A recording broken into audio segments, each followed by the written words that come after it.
A few weeks ago, a friend of mine shared this beautiful article written by Elizabeth Gilbert, the author of The Big Magic. And I was so moved because this is something that she touched upon, the tribal shame. It's a primal fear so deep, it cuts to our core wound as an individual.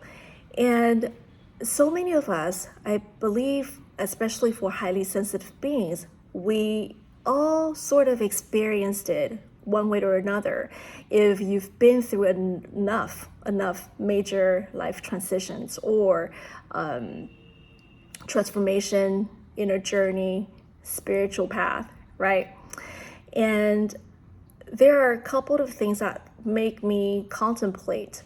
And this one is called how to let go. How to let go of those primal fear of you don't belong. Because we're so afraid deep inside that we're being rejected, that we are not being accepted by the social group dynamic that we're in, that you don't belong just because something about you is deemed as wrong, something about you that doesn't seem right or is not appropriate to be accepted in this cultural group, in this familial group, in this social group. And I want to talk about this because I relate to this pain quite a lot.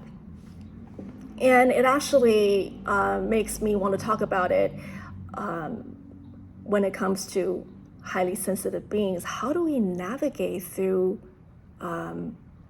this type of painful fear? It triggers so deeply and it can hurt.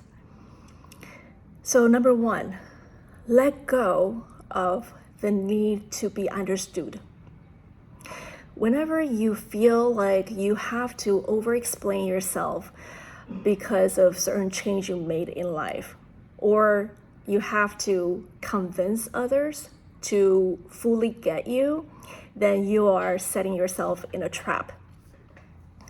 There, we are trying so hard to kind of people please in a way so we are able to fit in. And that will actually backfire on you when we are not careful with how we present ourselves. So we negotiate with our truth. And so we don't seem too intimidating to that social group that we belong, right? And number two is let go of the attachment to your reputation. And this one is something that I have been exploring for quite some time.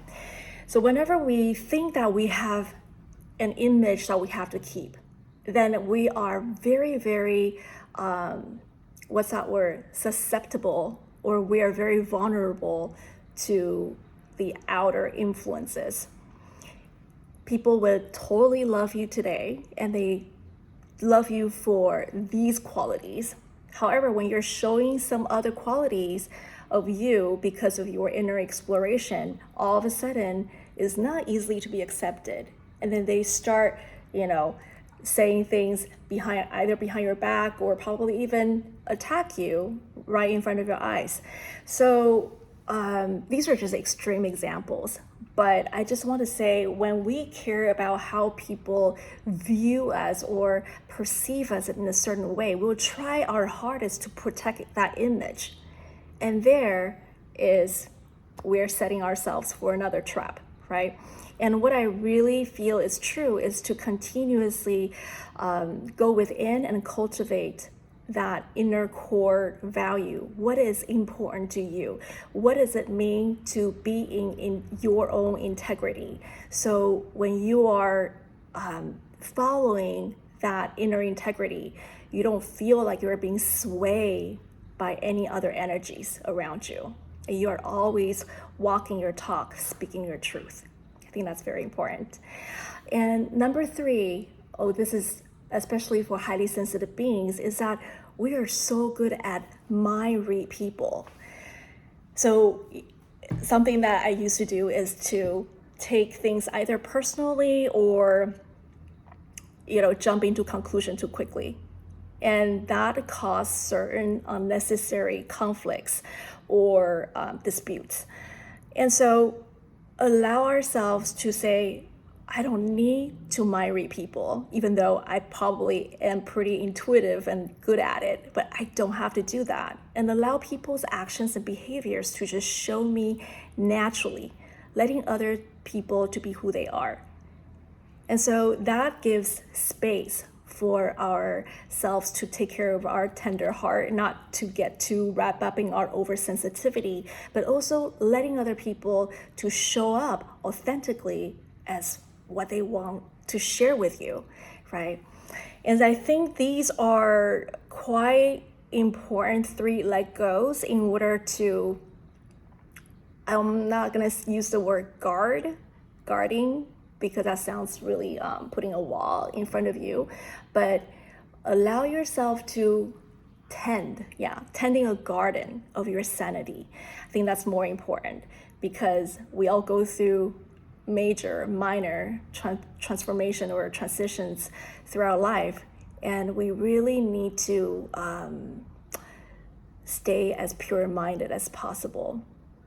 And this applies to you. If this applies to you, I am happy to hear what you have to share, so you don't feel as intense when you are facing certain traumatic experiences, when you're taking things deeply into your heart, and that can just kind of paralyze you from truly connecting, genuinely making relationships with other people.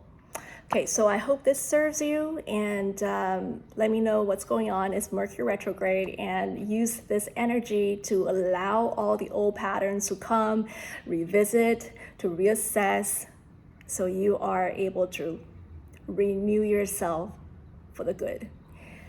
And I hope you have a beautiful day. I'll talk to you soon. Bye, guys.